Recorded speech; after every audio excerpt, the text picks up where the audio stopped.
नाशिकमधून नामांकित कंपनीतील लैंगिक शोषण धर्मांतर प्रकरणातून महत्त्वाची अपडेट आहे। शफी शेख आणि रजा मेमनला 3 दिवसाची पोलीस कोठडी सुनावण्यात आली आहे। 18 एप्रिलपर्यंत दोघांचा मुक्काम हा पोलीस कोठडीत असणार आहे।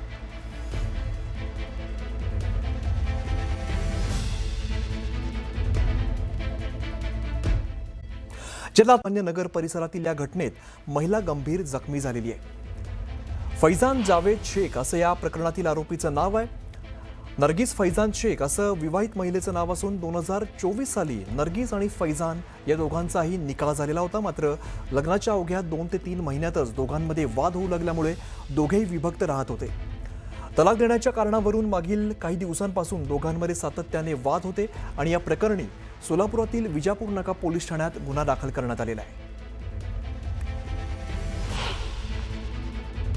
फिर्यादी ही तिच्या माहेरी तिच्या आईवडिलांच्या घरी असताना तिचा पती तिच्या घरी गेला आणि तिच्या आईवडिलांना म्हणला की मला तिच्याशी बोलायचं आहे, तुम्ही जरा बाहेर जा।